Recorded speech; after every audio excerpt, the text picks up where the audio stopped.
94% não tem TDAH. Eu fazia para uma minoria que sofria em relação àquilo.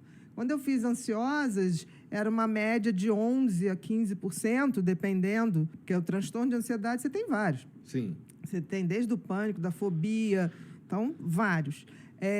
TAG, TOC. Então, você abre um leque para as pessoas que sofriam. Então, eu sempre dediquei minha obra para instruir as pessoas que tinham alguma coisa e elas começarem a ter o poder do conhecimento e poder buscar uma ajuda com mais precisão. Porque eu senti o seguinte, as pessoas não sabiam o que tinham, iam para o médico, que geralmente falava mediquês, né? Que chegava lá, o que você tem? Não sei.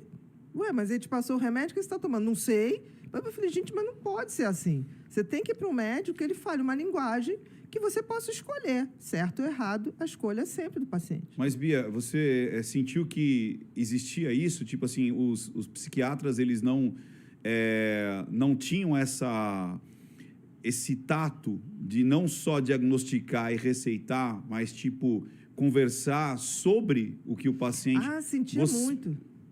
Muito. Como é que as pessoas te veem, Bia? Como é que os pares te veem? Porque isso não é, assim, isso não é comum. Isso não é comum. O que você faz não é comum.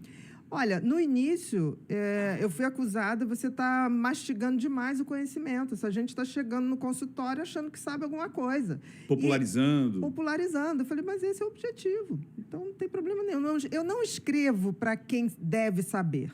Boa.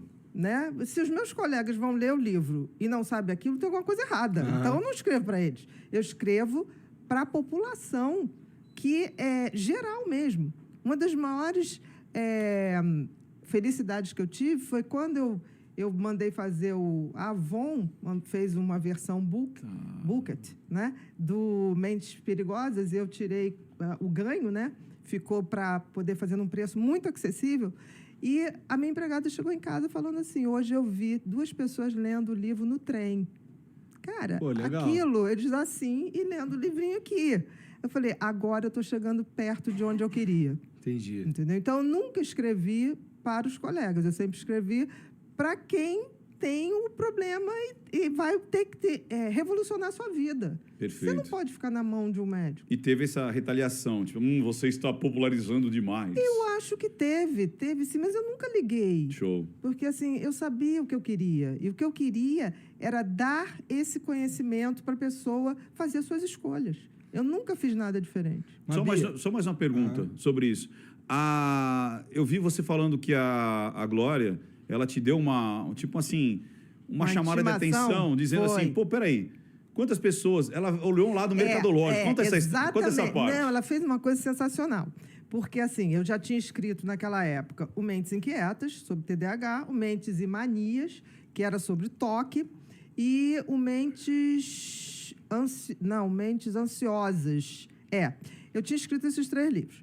E aí ela falou assim, por que você não escreve sobre psicopatia? Eu falei, eu não vou escrever sobre psicopatia porque eu não vou escrever sobre o que não tem tratamento.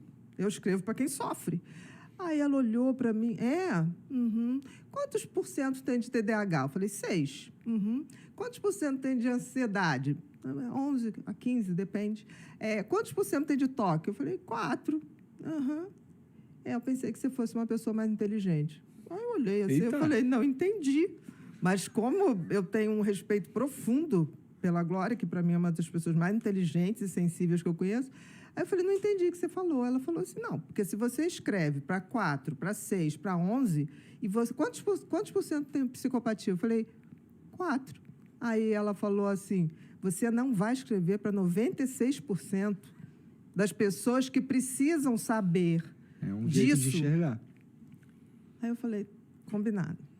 Me matou. Eu não tenho como é que eu vou reargumentar isso? É um bom argumento, de fato. Aí eu falei assim, eu vou escrever. Ela falou assim, então escreva. E assim que acabar, você me manda. Tá. E ela fez uma coisa generosíssima. Ela pegou os autos do caso da Dani e falou, é seu.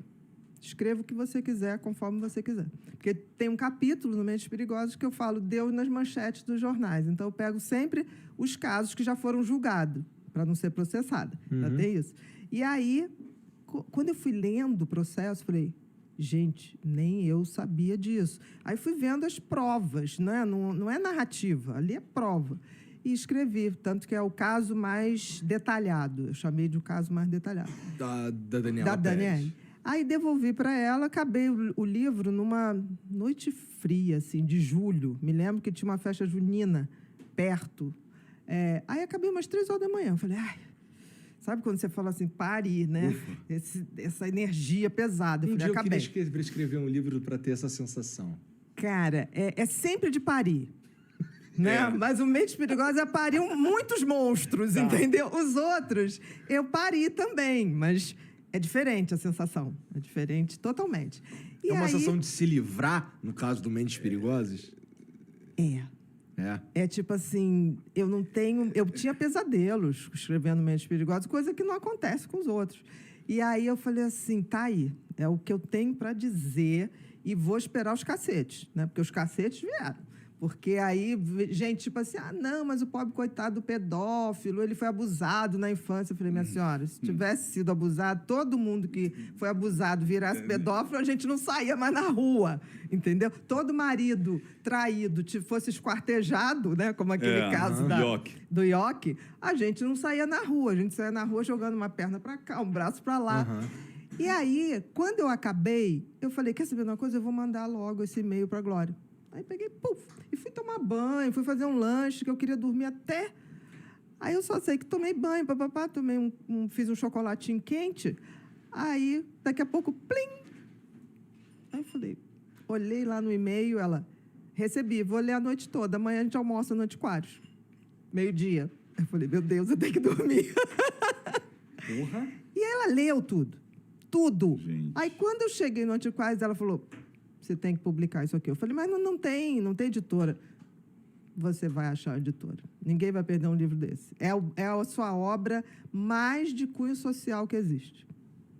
Eu parei, olhei, e ela falou, você não notou que na sentença do juiz, no caso da Dani, e depois eu fui ver isso mesmo, ele descreve todas as características de um psicopata se referindo aos assassinos.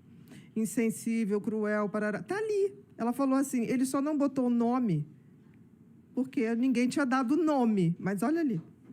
E é verdade. Um psicopata, ele necessariamente apresenta esses traços ou ele pode ser um psicopata inócuo?